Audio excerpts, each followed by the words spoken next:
are two entrepreneurs who uprooted their lives and made the journey down to El Salvador. I'm Michael Ruiz. I'm Jordan Herbs, and today we have our special guest with us, Tommy Christie. Thank you so much for having me on. I'm blessed and grateful. Yeah.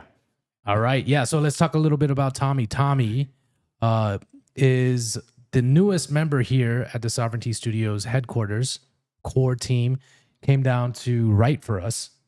And let's start it off with your kind of interests and introduction to El Salvador. So I think that's a good place. Sure thing. Yeah. So this is my second time in the country. I love it. Love the energy here. I've been learning Spanish for a few years, so it's helped me really connect with the people that live here. My origin story here with Sovereignty Studios started with Jordan, though. I connect with Jordan on Twitter, or X, formerly known as Twitter, about a year ago. We hopped on a call. Really like Jordan's vibe. Really like what he was doing in Hawaii. I knew he had a lot of balls. That's the one thing I knew about Jordan. More than two. Yeah. Yeah. But like big ones, big balls. And I respected him for that reason. Just because he moved to Hawaii. He was like living with his wife at the time in this crazy setup. I was like, man, this guy is very inspiring. And I kind of kept up with his tweets, and we would DM back and forth. And yeah, Jordan told me, I saw on the timeline he was moving to El Salvador, and he was making these really motivational posts about what life was like there. And I had read quite a bit about what was happening in El Salvador between Bukele and Bitcoin, and it seemed like a real bastion of hope. And I was just tired of kind of like hearing all the hype, and I wanted to just see it for myself. I wanted to see it with my senses and experience it. So that's what I'm doing here. So you came on our first retreat. Oh, yeah, true. Yeah, and you helped us out with photography. And essentially, you took a nice break from Clown World. And then we asked you if you were interested in doing our little incubator program here to see if you could mesh with the team. Now here you are, taking a longer break from Clown World. Thank you for the my own intro. You did it better than I did. Oh, no, I'm just trying to bridge into Clown World here. Oh, no, it's cool. Well, it's also filling the gaps in your story. Yeah. Like, the fact that you came on a retreat and you kind of already meshed with us a little bit, already felt out our vibe. And you were like, you know what, this could be an option. And then looks like you kind of made the decision to give it a go here. And yeah, we'll see how things turn out. But so far, so good. What's interesting is that because there's like this collective shared mission, and there's also just tons of work, having you come in and pick up the pieces and the slack and take charge of certain things, that brings a certain energy or a certain gusto that, really like fuels the flames and gets us all fired up. I appreciate you saying that, man. I think that's a good way to think about a company or a business. It's like a campfire. You just have to throw some tinder on the fire. Keep it going, man. That's my vibe. So I remember, at the beginning of this summer, you lost your job, your corporate job. How many years were you at it? I sure as hell did. Yeah, almost 7. It would be 7 years this upcoming September. And then I remember you posted a tweet about it. And I remember reading it and being like, okay, this is Tommy's like red pill moment. Yeah, no, we had a podcast early this summer. You said something to me that kind of hit. I just had a bunch of shit happen to me. I had this girl that I was dating. She left me for a 1 million follower like Instagram account. Like she just straight up ditched me. I was like, all right, that happened. Then I got really, really sick. I got 2 nasty stomach bugs in Mexico back to back. Or no, like at the same time. I ate some bad pork taco. I mean, the pork tacos actually tasted really good, but they didn't sit well in my stomach. I got norovirus and E. coli poisoning at the same time. Oh my gosh. Yeah, I could say more stuff. I'm not going to say what I was about to say. I almost did it. But Thank you, bro. Let's imagine. Let's say it was very shitty. I think that's all you... That's what a shitty situation. It was very shitty, bro. And then that was right after I got fired from my corporate job. And I did a podcast with Jordan. And Jordan was like, hey, man, this just means you're leveling up. I was like, that's a good spin to it. Yeah, if you're leveling up like on a spiritual level, it has to happen, and materially, it has to happen here in this plane. You got to go through it, dude. That's how I see it. Yeah, no, I was actually just reading about Bukele, and he had a podcast with Tucker Carlson, and he was talking about how whenever there's a physical war that you're fighting, there's spiritual war as well. And that hit, you know, and like that describes my journey this summer, you know? If you're willing to give your life for something like physically, there's definitely a spiritual aspect to it. Sure. Or if your life's at risk because of a sickness, there's something spiritual about that, I would say. You know, I had, this is a kind of a tangent, but still kind of relevant to what we were just saying as far as, you know, spiritual component and giving your life to something. You know, when I did ayahuasca and went through my ego death, it's like you had to let go and you had to just accept it. Like, and when you're in that moment and in that time, you think it's for real. You know, I was like, oh, I guess this is it. I'm dying. And I just let go. And after that is, you know, you kind of have experienced that once in your life, and you kind of live a little less fearful throughout life now, you know, just because you know you can let go when the time comes. That's what's always funny about tripping. It's like you always like, okay, I'm gonna trip, and then when you're tripping, you like, you know, you're tripping, but you forget you're tripping. Yeah. Well, you forget what it's like to not be tripping. Yeah. You know what I mean? It's like everything is tripping. How do we know that the trip just hasn't continued and this is it? Well, I think life is pretty psychedelic, man. Like, think about it. Like, you pop out of a human one day, like you didn't like ask to be here, and you're just like, well, I guess I'm just living now. In a whole different environment too, right? Yeah, bro. There was a really interesting thread. Mark Andreessen started it the other day, and he was talking about how business to business, software as a service, CEOs taking ayahuasca, and then their business is going to shit because they see because they see life in a different way. And then there was all this like all these people like going back and forth about it. And it was a really interesting thread because I know what he's talking about. You know, like it's really easy to like be in that world, like just doing psychedelics or start like perceiving life from a different realm for such a long period of time or at such a strong dose that it's hard to come back to reality and remember like why we're here, what we're doing. Or they just realized what they were chasing wasn't aligned with who they were internally. Maybe they went through some like internal journey and figured out more about what they want out of life and who they are. And then they realize all the conditioning and social pressure that has been put on them through the years. And the actions that they're taking is not really who they are. They're literally living for someone else.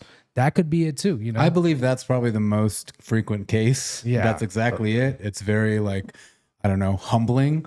But what this thread, I don't want to say digressed into, but Levels.io retweeted one guy saying this reserves the X Hall of Fame. But it's basically a guy saying how when you take too much LSD, and it's funny because he's comparing LSD to ayahuasca as if there's a comparison, but saying you take too much, it could take you 10 years to come back to reality. And like I've heard Joe Rogan talking about it the other day too. It's like we all know someone that took too many psychedelics and they're just not all there. And it's because it just rewires your brain. You see what the actual operating system of reality is based on, and you literally can't connect the dots to care about and value the same things as when you're just living a sober life, you know, all your life. Yeah. Like things like making money, things like having a stable foundation in your life. Those things are like, what does it matter? We're all spiritual beings anyway in meat vehicles, you know? Which is like great to understand, but when you're stuck there, then you're gonna have a problem. You can't function in the real world. Exactly. Yeah, Right. I'm of two minds on it because I've done a lot of psychedelics. I've done DMT, 5-MeO DMT, which is like the toad. It's pretty hardcore, man. I've done a bunch of mushrooms, a bunch of LSD. I'm of two minds. You know, I think that it can really help you discover what your purpose and meaning in life is. But I also think with things like ayahuasca, bro, like you're communing with these like spiritual entities of the Amazon. You know, that's some heavy stuff. And I think especially as Westerners, like we're not as connected with that spiritual tradition as somebody that lives in the Amazon. So I'm more skeptical with like ayahuasca than I am with others. Yeah. You know, the way I compare it to is walking down a dark alley, right? And not knowing what lurks in the shadows. And there might be danger there. Like going down that ayahuasca alley, right? You might get hooked and latched onto by some spiritual entity. And so it's like a shortcut to the divine, but that shortcut, you don't know what you're going to find. Yeah, but that's also where a good shaman comes in. Like that's why it's so important to have a shaman and a proper ayahuasca ceremony. So just to be clear, I want to state my opinion on this too, since you're of two minds. So am I. I mean, I talked about it. I went through my journey. I was looking for answers during COVID, right? And I didn't know where else to turn. It was out of desperation. I was like, you know, I just felt the anxiety and the stress, and my whole world was crumbling and coming apart. And it was like a nightmare too, right? Because I was aware of the authoritarianism in this world. I was aware of like, the diabolical structure, and then all of a sudden you start seeing it manifest in real life. And so, and then you start seeing your family get absorbed into it. And I was like, what is going on here? Like, it's crazy. It's like, you talk about these books with these experiments, like the Milgram experiment and like all these conformist experiments and stuff like that. And so you really got to see like human psychology on display, and how easily people can be manipulated into like psychosis, basically mass formation psychosis. And so I was desperate. I was looking for answers, and that's why I went and did my ayahuasca journey. But I do not recommend people do it. Like, I think it should be that's a decision that you make on your own, and whether you want to take that hero's journey or not. But it's like, people should be aware of the dangers, in my opinion, from doing that stuff, because it's not just all easy peasy, get fixed right up and then come out into the real world a new person. It's like, there's people that, like you said, Jordan, don't come back, or, that encounter some entities and just not the same anymore. Like people will change, they'll go there, they'll change their name after an ayahuasca trip. They'll be like, my name is River now, and I'm a, traveling circus performer. And it's like, can really shoot your identity, to the moon. Yeah. I mean, I think it's a super nuanced conversation that we don't really care to get deep into, because I have a lot to say about it. But I do want to say, my first ayahuasca trip is how I healed my victim mentality that I didn't even know controlled my whole life. Damn. And after that first trip, it's not even a trip, it's a ceremony. After that first ceremony, I would watch how literally something would trigger me to go into victim mentality that like I'm used to. And I could just feel how like my brain couldn't do it. I couldn't go down that neural pathway anymore. And I was just like, oh, I'm taking responsibility for this, I guess. And I always understood that, but it requires a certain level of awareness to experience it. And what ayahuasca is said to do is actually rewire the way your brain and DNA actually work to become more, let's say, aligned. Self-aware too. Self-aware. Dude, it was funny. I was in the room, and there was some guy on his journey on this trip, and he was like, just like, oh yeah, that's why she said that. Oh man, I'm such an idiot. So you could tell he was like deep in the reflective process of rewiring those neurons and neural pathways to become like more, just more cognizant of how he himself impacts the world around him. Yeah, no, ayahuasca is a really interesting subject. And I do a big 45-minute deep dive on my YouTube channel, because ayahuasca, like DMT, is a super important component of it. But the ayahuasca vine, the Kapi vine, it's non-psychoactive, but it is what ayahuasca is. DMT is hardly anything about ayahuasca. It's this vine. DMT just triggers like this spiritual perception of what happens with your body with it. Interesting. But I think we're digressing. Yeah, I mean, I don't know how we got onto, like, this was supposed to be an intro to Tommy here in El Salvador, and we were talking about red pilling. Originally, I was trying to talk about how you lost your job. I saw your post, and you were like, this fucking corporate job. I worked there for 7 years. And what was the layoff like? Well, I got fired 2 days before there was mass rain of layoffs. I was one of the higher paid people in my department. I was in sales, and I'd been there for years, and I got promoted at a time where like the promotions actually like bumped your pay up higher. So I was near the top of the pay band for sure. And, they kind of just made up a bush league reason to get rid of me. It was really rough, and I got no severance. So I've been living off my Bitcoin, and this was probably stupid, but I refused to take unemployment checks. Like, I had the option to, like, I went through the whole process and got the approval, but I didn't want to. It just felt wrong. Dude, you got to plug yourself into the matrix when you do that, It's like, and you become dependent. There's those tentacles. Yeah. Yeah, so it's just like, I'm going to use my Bitcoin that I've been saving up over the years. Yeah, and then who knows? Now you might have, like a stream of revenue over here at Sovereignty Studios too. Exactly, man. Yeah, I'm just going with the flow out here. I'm really out here. What do you think of El Salvador in general, like as a place to build, as a place to be at? What's your take? Well, I've only been here for a couple weeks total, but my gut reaction is that it's a great place. I really dig the vibe. There's something very hopeful and inspiring in the air. I've lived in the United States my entire life, and there seems to be a lot of doom and gloom that's just like kind of been setting into just the vibrations of the collective culture of late. So I think that El Salvador is a much more optimistic and hopeful place. mean, last night I went to this event at a place called Palestra, and there was a guy named Erwan, who's a French guy. He has the world record for like holding his breath underwater, like static hold. He held his breath for 7.5 minutes. It's insane. And he was speaking about, you know, like ways that we can reform the food system, the agricultural system, the ways we organize our culture. So I think El Salvador, it's attracting a very open-minded and skeptical lot. You know, for me, Bitcoiners are almost always those things. Bitcoiners are people that are very open-minded, and Bitcoiners are people that are very skeptical. They don't take what you tell them at face value. They ask questions. So there's a very skeptical, open-minded crew that's in El Salvador, oriented around health, community, and restoring, I guess, traditional human values. So Wow. yeah. That was well said. Thank you, brother. Clip that. Yeah. You clip it, dude. That's awesome. Yeah, I mean, that's the same thing that drew me over here over, you know, the course of my many trips over here. I just continued to feel the magic and being around, you know, forward thinking, out of the box people doing interesting things with their lives and attempting interesting projects, you know, invigorates you. And as opposed to being surrounded by clown world over there in the United States, you know, and I don't know where I could find like this kind of concentration of, you know, interesting out of the box thinkers in the United States. You know, like you think about, I guess, San Francisco and Silicon Valley, and that's where all the original kind of entrepreneurs and venture capitalists came out of, and they developed the whole tech revolution happening. But Which actually coincided with psychedelics and Berkeley and all that, which is a funny story too. No, you're right. Yeah. and so where is this happening as far as like sovereign individuals meeting up and figuring out how they can transcend the fiat paradigm and create a system that's more in line with our, you know, human nature? Where else in the world is that happening? Yeah, I don't think it's happening anywhere. Yeah, I think maybe Argentina, but I think El Salvador seems to be a hub.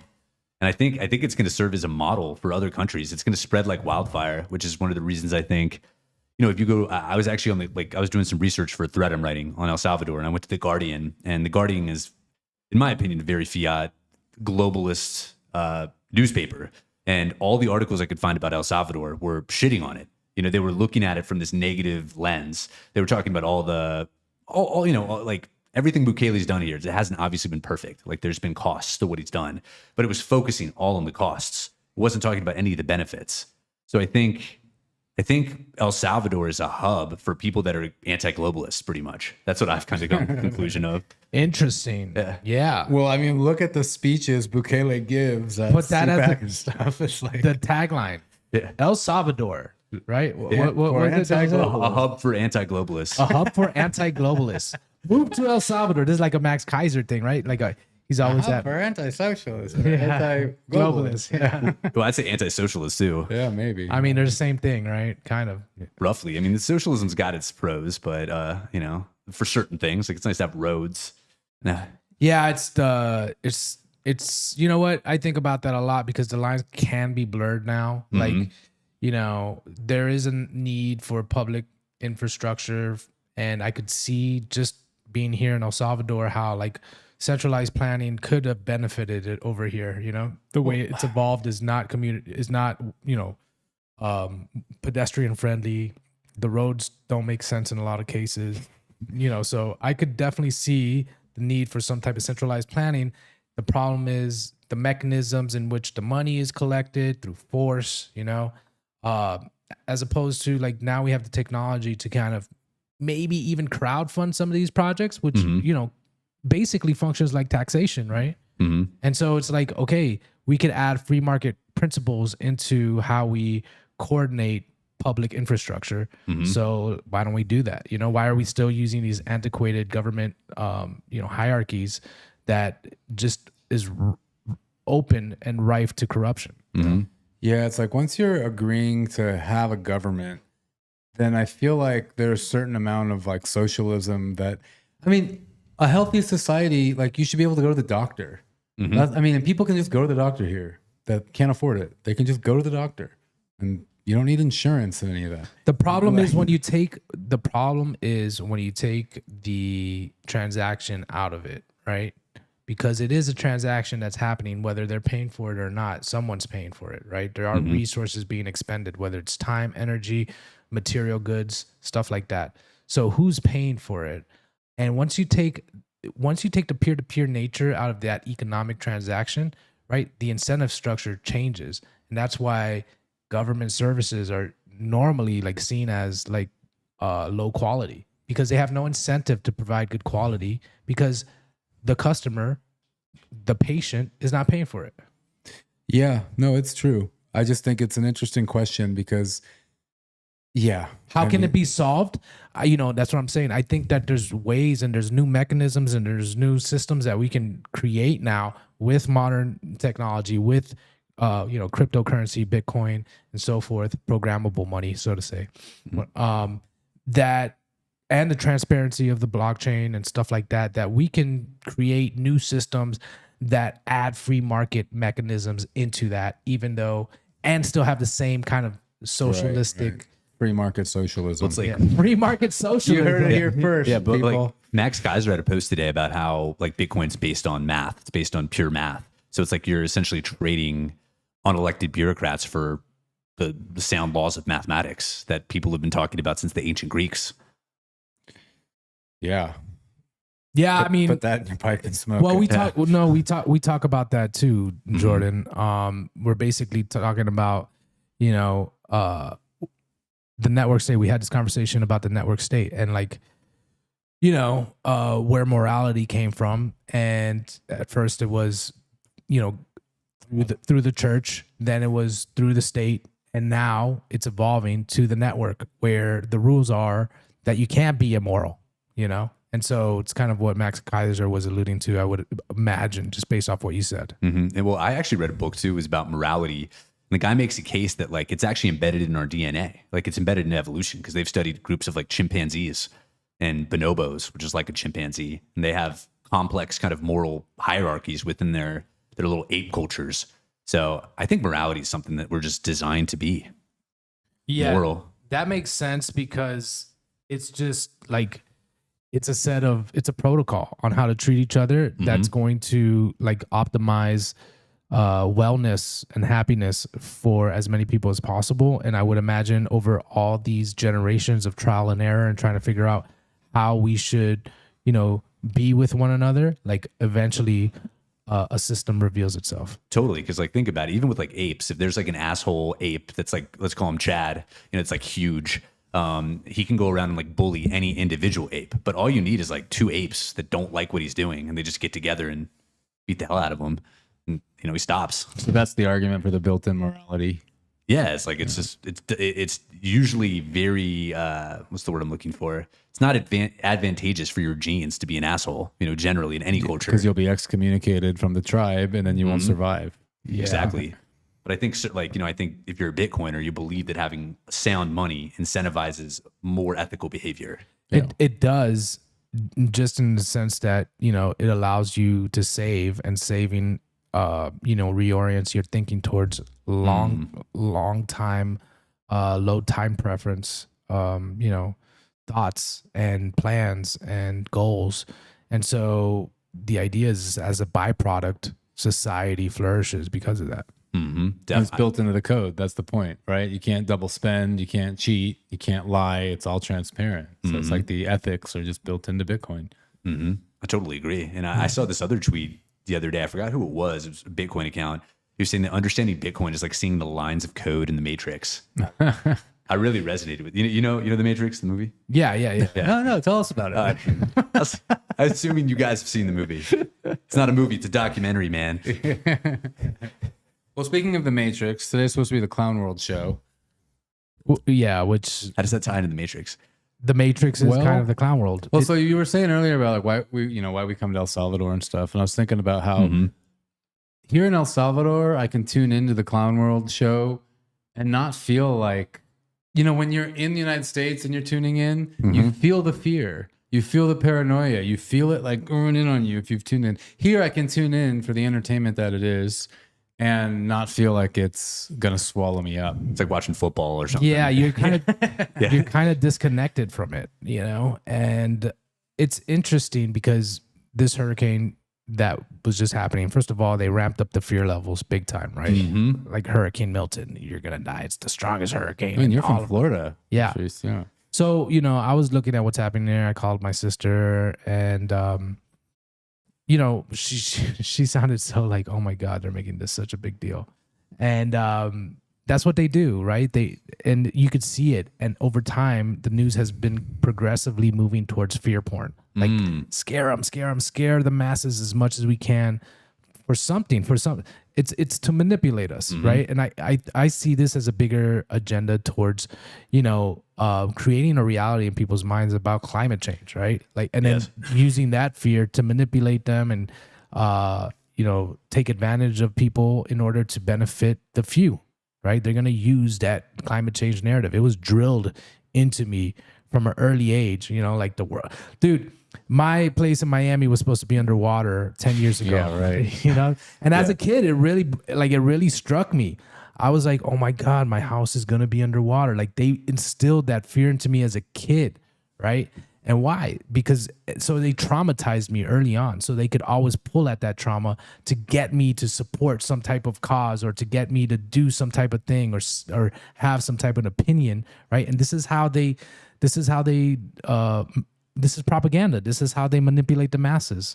Like I believe climate change. Like I think humans are influencing the climate, but in terms of like predicting how much, like the specific sea level rise, it seems like an absolutely ridiculous notion that's designed to like centralize power even more. If I think next summer, I wouldn't be surprised if they start like tracking the amount of carbon that we all consume. And if you take a certain amount of flights or drive a certain amount of distance, like you can't do it anymore. Yeah, the fact that people can't see the agenda behind it, right? Like now, and the problem is, you're right. I think that humans do influence the climate. I think that humans do have an impact on the environment, and like we shouldn't litter, and we should like try to live in harmony with nature. The problem is that gets wrapped up, right, with all this propaganda in order to centralize power more and have us give up more of our liberties, that the baby gets thrown out with the bathwater. Now I'm like, you know what? Screw anything that has to do with these people, like pushing some type of climate change initiative, because it's been all muddied. The water's been all muddied. I don't know what is what anymore. I don't know what the truth is anymore. Have you ever heard that billionaire? I think his name's, I want to say Robert Pena. It may not be Robert, but I think it's Pena. But he's on stage. I think it's with Brian Reese, that guy. Who's Brian Reese? London Real. And who's kind of turned into a grifter with COVID. But anyway, the billionaire guy's saying how like climate change, like, come on, if climate change was real, tell me why those condos on the beach in Miami are still worth what they're worth. If the water levels were really going to rise, you would see it in the market, because these people know, that big money knows. Tell me why that real estate's still so expensive then, if the water levels are going to rise. I think there's a few towns in the world that are being affected, like like the town I was actually from in Virginia. It's called Norfolk, Virginia. It's where the biggest naval base in the world. And it's starting to kind of get swallowed up, but it's really, really low. That was kind of known from the beginning. Yeah, but the other thing about that is that, I mean, we've had ice ages. We've had, we've had hot ages. We've had, the landmass has always been changing and looking differently. We've had places that were flooded and now are deserts, and, vice versa. So it's like, to expect the world to just stay the same for us human beings is kind of like, it's arrogant. Yeah, plus it's also just hurricane season. Yeah. Like hurricane, like I think we were reading someone saying 20 years ago, like we had, there was like 3 or 4 hurricanes passing through the middle of Florida, like all within like a couple weeks of each other. They didn't, that's just what happened. Yeah. And the other thing about this Hurricane Milton is that it's riding the proverbial waves of whatever Hurricane Helen that destroyed Asheville, North Carolina, which is like not a joke. Like those people, I had friends there, like dislocated, people without food, living in people's garages, like no roads. We're seeing it all on Twitter about how people are trying to bring help and the government FEMA won't let them help other people. Like that place was destroyed. So the media used that to start ramping up the fear in Florida. And then there's the narratives online on Twitter, like they're trying to destroy the Republican voter base. They're just ripping through all these red states so people can't get to the voting booths, and it's DARPA, blah, blah, blah. And then the ultimate Man, that is ultimate clown world, dude. And then the ultimate punchline, though, we were talking about it today, Tommy, is that right before the hurricane passed through Florida, last night? Yeah. They downgraded it to like a 2. It was a 5, and then from it was 5 to 2. They were like, it's actually a 2 now, guys. They ramp up the fear. Oh, by the way, it's not going to be that big a deal. And that guy on TikTok survived in his boat. But honestly, if you look at it, it was really strange because I've been like following it way too closely. I've been on Twitter a lot looking about it. Like it ramped up from like a 1 to a 5 in like an unprecedented amount of time. Like it was ridiculous. Nobody thought that it was going to be. It ramped up with the news cycle. Yeah. Yeah, but and also too, there hadn't been a hurricane from the Gulf of Mexico since like 1850. So I understand. I understand the DARPA people. You know, I understand why they think that. Yeah. I mean, I'm not.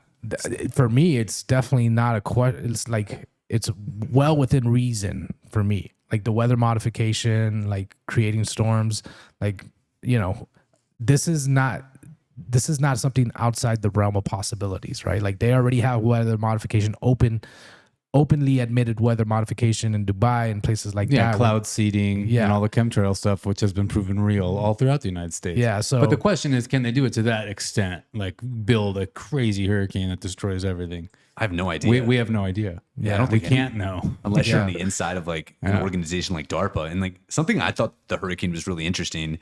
It showed a clear division between people's thinking because like people on the left, you're immediately like, oh, it's climate change. And like people on the extreme left, like it's for sure climate change. Then people on the right are like, yeah, it's for sure Bill Gates and DARPA. This is what I'm trying to say. And look, this is another thing. And I'm telling you that there's whole organizations behind this type of behavior.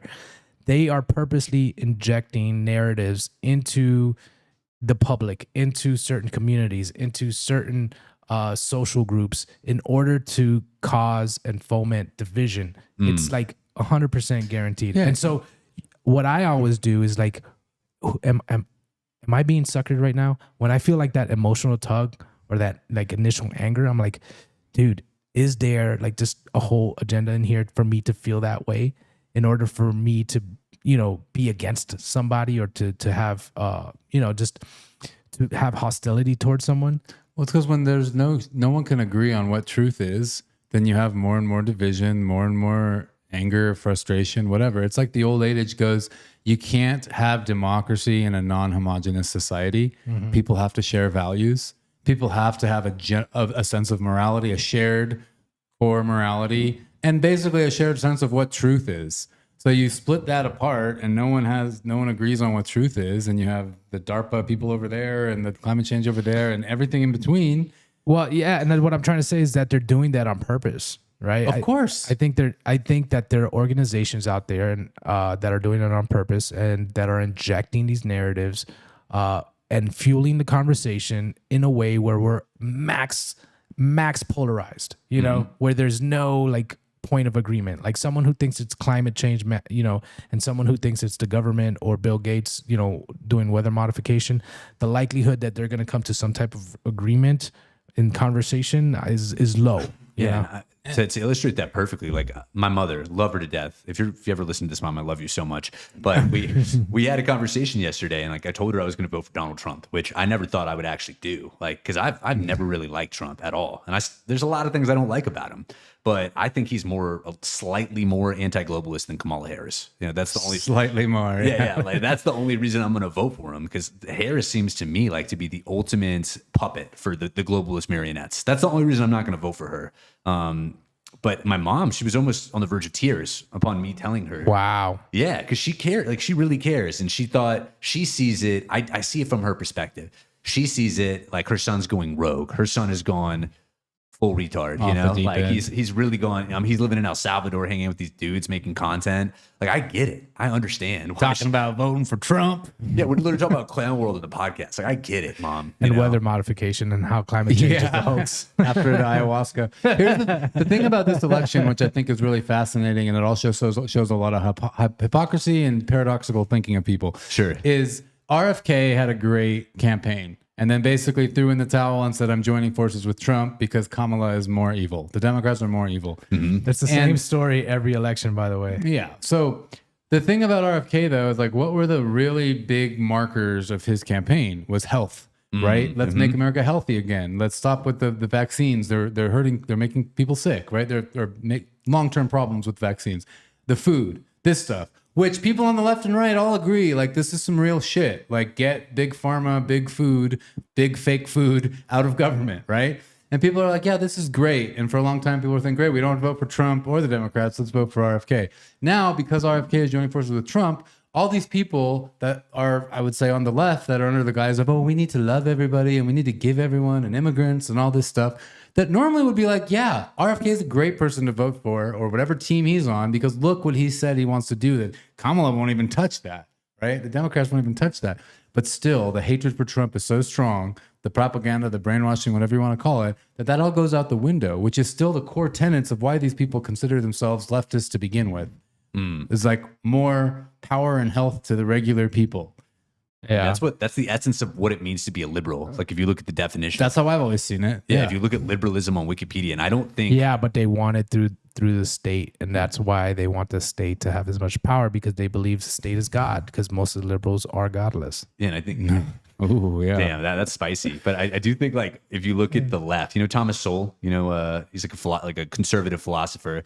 He says a lot of people in the left wing, they generally believe there's like a policy that can fix anything. You come in, you have like an educational, program of some type that's going to be able to fix the educational problem. But it's not how reality works. Like you need entrepreneurs that are out there solving problems within kind of like this social network with schools. And we need both sides is all I'm trying to say. Of what? Both sides of what? Of the political spectrum. They check each other. That's why I like Bukele, who's like, fuck left, fuck right. It's just new ideas. I'm all about kingdoms now, bro. I mean, that's not that bad of a take, man. In Bukele, yeah, like over here, at least in the meat space over here in El Salvador, in Bukele we trust. And Bukele we trust. And he's guided by God, so let's hope he takes us someplace good. What else do we have? The other thing about all the division and stretching people with all this stress and all the fomenting anger and all this with the clown world up in the United States too is like, this is exactly what you need to create conditions where A, they can just keep slipping in laws that suck for regular people, like, surveillance, all that, slip them in because everyone's fighting about this.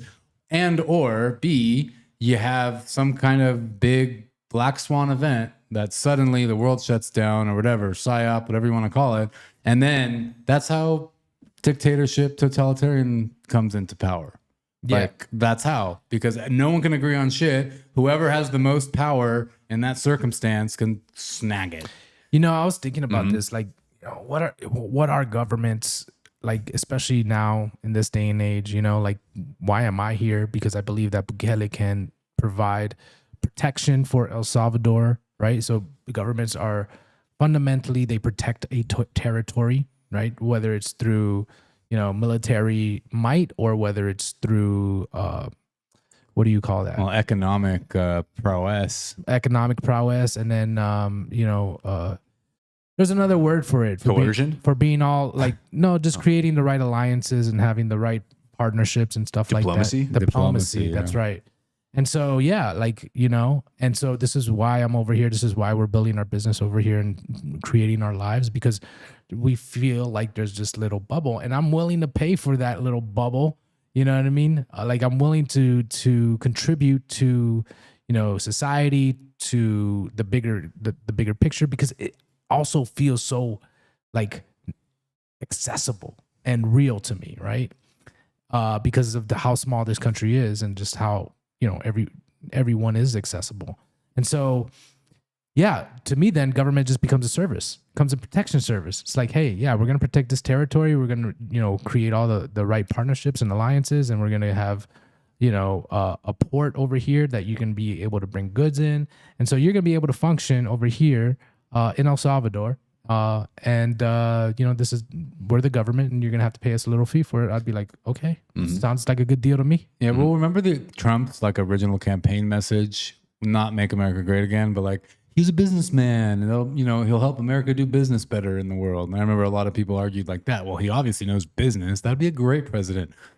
I feel like Bukele is actually doing that. Yeah. Look, so much so that he has a Bean of Fire business going. Like he's, he like, there's a president who's an entrepreneur. It says a lot. Yeah, on a micro scale, he's demonstrating it. And on a macro scale, like you said, he's getting investment for that port. He's getting investment for that library from China so kids can learn how to read. And I remember in the beginning when we heard like, oh, it's, financed by China, you're kind of like, eh. But then he explained it well. He's like, we're a poor country. These kids don't know how to read. There's no libraries. Yeah. There's no libraries here. So I'm doing what I got to do to get some libraries over here to uplift the country. Yeah. So it's like, forget all these preconceived notions of what's politically correct or incorrect and just do what needs to be done to make things better the best you can. And I think that's what he's trying to do. I think with El Salvador's, I agree with you. I think with El Salvador, it's almost, how many people live here? 7 million people. United States, 330 mil. So you can actually make a much bigger impact, with policies. I think in the US, it's just such a big conglomeration that it's almost hard to control anything. Yeah, there's too many special interests that are now entangled into the bureaucratic structure and the political structure that it's going to become so hard to do anything productive over there, right? And it's sad because America was a powerhouse of ingenuity and entrepreneurship and culture. Well, I don't know about culture. It still is in many ways. Maybe back in the day, you know what? It's really actually sad to me what happened to the United States and how every exit on a major interstate, it all looks the same, and it's all this corporate logos everywhere: McDonald's, Starbucks, Burger King, Chick-fil-A, Red Lobster. Look at the movies, bro. Like every movie that comes out in the US, like all top 10 blockbuster films, they'll remake sequels, remakes of a sequel. It's like, what are we doing here? Well, I know what somebody calls it. Sorry to interrupt, but just off that, it's I was listening to somebody on YouTube the other day. He calls it stalled century. Like if you look at just all the music and all the art and movies and entertainment and everything, it's just all rehashes of what was good in the past 100 years. What's an interesting rabbit hole to go down is most, if not all, really legitimate, revolutionary changes in culture that happened from North America were all through African Americans. All of it. From jazz, music, even rock and roll. The Beatles wouldn't have existed without black people in America. Sure. Culturally, music, sports. No, just lots of culture. It all is thanks to African Americanism in the United States. Okay, so that's highly debatable. I'm saying it's an interesting rabbit hole to go down. I think with music, especially, for sure. I see your point in that industry specifically. I mean, it had influence too, but then that opens up another rabbit hole. Like, who was the money funding all of that, and why did they do that? You know. So yeah, if you want to go down that route, I see where this is going. Hey. Have fun. Not a place I want to go. Who's funding it all? Oh, yeah. No. Well, that's everything. That's the amorphous blob. That's the foundation of clown world.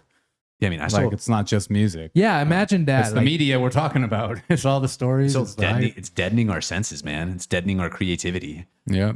Even Tucker Carlson talks about it a lot. The brutalist architecture that you find in U.S. cities these days. Like if you look at the new apartment buildings that they're building in American cities, they're the ugliest buildings you'll ever see. How are you going to feel? That's what I'm trying to say. There is an oppressive force around America that just kills the spirit within us, Well, it's demonic. Yeah. Sorry to interrupt. It's the fiat paradigm. It's like back in the day when you see all the beautiful architecture, it's because of a low time preference. Yeah. Let's build something beautiful for the future. Now it's like, let's get it up quick so we can build another one. Yeah. Well, that's what I'm saying. It's a lot because of the money, right? Now I believe that the money is corrupt because people lost touch with God, because if you read the Bible, it's very clear what kind of money we're supposed to use. Right? Bitcoin. Yeah. But so there's, to me, thank God for Bitcoin. To me, there's God, right? Then there's Bitcoin. And everything is downstream of that: culture, institutions, all of that stuff. So, if the individuals operates from sound moral principles, right? They should be reorienting their lives to use sound money. And if we use sound money, society is naturally incentivized, right, to think long term. If we think long term, we build beautiful art and architecture. Mm-hmm. And I think I agree with you 100%. Eric V. Stacks talks a bit about this. Most people that are looking to gain wealth these days, they're buying houses. They're buying them left and right. And I don't fault anybody that does that because I see why they're doing it. The system incentivizes you to pick up a bunch of real estate, drives up the price of houses for everybody, increases homelessness. Now we have something that's not, that's going to help all of our boats rise in the same tide. Nice analogy. Well, I can't. Yeah, well, America. it's pure stacks right there. yes, it's, you know what, and that's what it is. That's what that oppressive force is, and so it's the same thing. It's the amorphous blob. It's the matrix. It's the fiat paradigm. It's clown world. Like these are all names for the kind of the same thing. They're almost like layers of the same onion too. Yeah. Oh. And so, for America to rise again, it's going to have to embrace sound principles, sound money, and go back to, in my opinion, go back to instilling God back into the culture. Back to its roots. There's Puritan roots. Yeah, there's some encouraging trends, like Pornhub starting to get banned in a lot of different states right now. Like I think there's an increasing amount of people like us that are starting to push back in America. It's going in two directions. There's people like I just picked up a Bible this year. Yeah, so it is, and there's people. So this is my only gripe with America, and I love America, and I love what America stands for, and I love American people. The only problem I see is that yes, okay, we've gotten to a point where everyone can identify the problem. Everyone knows that there's this, entity out there, that there are powerful forces that are looking to, that are looking to manipulate and oppress us in certain type of ways, right? Whether it's CBDCs, whether it's 15-minute cities, whether it's sticking a vaccine, like there is, evil forces out there. Good, welcome. You've woken up. But then they see the solution in politics. And that's where they completely lose me. And it's like, no, you got to actually start changing yourself so you can start impacting your community. Your community bonds grow stronger. You start becoming more self-reliant, right? And the need for politics starts to disappear. And so that's the direction to go, not towards like lining up to vote for XYZ politician. I agree. I think Bitcoin is a very strong vote as well. If you park your money in Bitcoin, I think that's much stronger than any vote that you can make at a ballot box. Well, if everyone puts their monetary energy into Bitcoin, their excess monetary energy, then all that power, all that energy goes away from the fiat system. It's no longer there to be exploited. I mean, the whole pyramid would collapse overnight if literally everybody in the United States sold all their real estate. So yes, but that's not realistic in my opinion. It's not. Yeah. And so it's like, what's the solution? And again, that's where I just come back to like, well, look what you can do as one individual with your local community. I mean, look what we're starting to build here. Look at what Murph's Life is doing. You know what I mean? Like this is people taking responsibility and also a little bit of risk, right? And saying, hey, we're going to try a different route and we're not going to ask for permission. Did you see, this is somewhat related, but like when we're talking about the problem and what's the solution and how people can't register that the solution is not what was ingrained in their education within the matrix. It's tough. Yeah, but you see everything happening with the money, and maybe everyone doesn't recognize that the problem is fiat money, but people recognize that there is a problem, and it probably has a lot to do with that. But did you see how BlackRock now owns almost 2% of the Bitcoin supply? Yeah, they've been stacking. Talk about seeing the writing on the wall. Like, look, the biggest money managers in the world are stacking Bitcoin like crazy. They're not looking into politics. I mean, they already own politics, but it's like, just look at what those beasts are doing. I mean, if you're curious, what could be a solution? Yeah, they own a chunk of like all the media companies. Like if you go to New York Times and look who owns them, like it's like 10% BlackRock, like 8% Fidelity. Same thing for the Washington Post. Like they own pretty much everything. So they know what's happening. And they're not like, I had a friend who's he's very fiat. He's a good guy, man. I like him, but he's very fiat. Yeah, but he's very against Bitcoin. And I was like, dude, if Bitcoin's not a thing, why is BlackRock buying it up like it's a hotcake? And he was saying that they're gonna pull they're gonna do a giant rug pull. Is pretty much what he said. I'm like, why would they do that? Like, what? It doesn't make any sense. Bitcoin is kind of like a psychedelic without having to do psychedelics. To loop us back to the beginning of the conversation, like it helps you. Yes, it helps you see out of the matrix, come out of it, see what the truth really is, and actually directly down to how it affects your life. You go down this rabbit hole, and with time, it completely changes your life and transforms how you think and how you live as a person. And no psychedelic required. Yeah, like it's interesting. Bitcoin is kind of a psychedelic trip. It is a rabbit hole that you go down, and it's just a long one, and a long journey of doesn't end. Yeah, of constantly rewiring your brain, and just reorienting this new knowledge and about the way the world works, about money, about society into your, worldview. Yeah, and to that point, man, when I got into Bitcoin in 2020, I had like the biggest psychedelic trip of my life. I took 7 grams of mushrooms, and we're back on it. Yeah, but it's related. You're just sitting there thinking about Bitcoin? No. Well, like I was getting really into Bitcoin at the time. Like I became a whole coiner right away. Like when the price of BTC was like 6K, I just YOLO'd 6K, and I was like, fuck it, let's like get a whole one. That's cool. And it was like October of 2020, right before it started going parabolic. And I had a trip, and then after the trip, I was just like, dude, Bitcoin's about to go off. What am I doing? And I had like, I don't know, 20K in stocks or something. And I just sold all the stocks and put it all into Bitcoin. So they were complimentary, the mushrooms and the Bitcoin. Yeah, no, the mushrooms, like I remember just sitting there right after that giant trip. I was like, man, like I'm underexposed to Bitcoin. But this is really interesting. Looping back to the beginning of our conversation here is that if you think about like Mark Andreessen saying, oh, they walk away from their businesses because they don't feel satisfied anymore with their life after they do ayahuasca. I got to read that thread. I'll send it to you. It's a thread on Twitter. Yeah. It was just a little drama and people doing like back and forths, but I saw it because Levels.io retweeted it. But anyway, like if you think about like, look, here's a dude that just decided to put like most of his net worth into Bitcoin, just all of a sudden. You think about how big of a life change that is. Like it's to an outside observer that didn't eat the mushrooms or that didn't learn about Bitcoin. That is huge. That is on par with just quitting your startup and walking away because you're not feeling fulfilled. Dude, I just remembered the first time I figured out how money works, right? And I had a visceral, like emotional reaction, physical reaction to it. And I was like, holy cow, this is all a lie. Everything's a lie. It's all a scam. We're being milked and we don't even know it.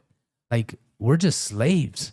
Literally. I went through the whole process of like coping with that, dude. Yeah. And so, yeah, I mean, that shakeup, right? Like if you talk about what psychedelics does, right? It literally shakes up your reality. It shows you a way different perspective of the world and how, warps your senses and stuff like that. I mean, figuring out how money works is similar in that regard. Well, it's like because in our heads, our education, they teach us slaves, you have chains. You're not allowed to leave or whatever. When what real slavery is modern day is fiat currency and being forced to use this currency that's imposed on you that they just slowly milk you from. There's other examples too. I was actually working on a thread about this, but I think that's the best example is like, we're just have in our mind, oh, this is what slavery is, or this is what communism is, or whatever you want to say. But like literally it's happening, but because we're taught about these things with a different analogy, we don't put 2 and 2 together. I think most people too, in like the United States, everybody's like numbing themselves, like whether it's like Netflix or junk food or weed or alcohol, whatever it might be. I think everybody has this pervasive sense that something isn't right. Yeah, Mm-hmm. absolutely. Mm-hmm. I think it's underpinning the consciousness of American society. And I mean, people are becoming more and more aware of it, which is interesting too, because as you learn to deal and cope with it, like it just creates a new normal, a new standard. That's the other thing that's happening in the United States. Is the standards are just lowering because people are realizing like, okay, I'm going to have to cope with this. And like, there's not really much hope on the other side. So I'm just going to have to accept these standards, accept this way of life. Ignorance is bliss. Yeah. Until it's not. Knowledge is such a curse. It's like the world becomes more beautiful, more scary, when you realize what's going on. Yeah, but it must be done. You got to go down the path of the warrior. Yeah, you got to do the hero's journey, man. This is what makes life exciting. If it wasn't for the challenges and the problems to overcome, I don't know. What time do we got? Would we feel fulfilled? But yeah, what time do we have? It's getting close. Okay, yeah, it might be time. I got to run. Yeah. You get like literally run? Jordan is talking about becoming a warrior. So he's like, okay, I got too far. Yeah, well, I have a call with my kid's teacher because they're having a tough time at school. It's the first time I've done this, like He's just being a little hellion. No, he's just not thriving there like he has at previous schools. And so we're trying to figure it out. I think it's because he doesn't want to learn Spanish. He's really lazy about it. Why Spanish specifically? He learns the other stuff. He loves doing it. No, he just doesn't want to speak Spanish. He doesn't want to deal with it. My daughter is already speaking Spanish. It's crazy. She's making up words. And you know, like she's like doing it all the time. But he just doesn't want That anything sounds like to do with our song Despacito. I think it was just crazy what happened with Aggie. Aggie hated me like when I first came here, and now she loves me. I told him to buy her a cake, and it would win her heart. Like she's like any women, and the way to her heart's through her stomach, and it worked. Now she loves Tommy. Nice. All right, well, yeah, good place to wrap it up. Thank you everyone for watching. Hope you have a fantastic day. Anyone else want to say anything? I would just like to say, if we were to close off about Clown World and stuff, and you find yourself in Clown World, you know, it's okay. You don't have to run off to El Salvador. There's other ways of still not, you don't have to ignore it all. You can still like become a leader in your community and share the good word of Bitcoin and, you know, try to expand the morals you believe in and the values. Like stand up for what you believe is right, no matter where you are. I would say don't forget that you always have that choice. Very inspirational. Don't forget, building El Salvador retreat, November 10th to 14th. All right, Tommy. Love it. And if you do want to come discover El Salvador, check out the retreat. Yeah.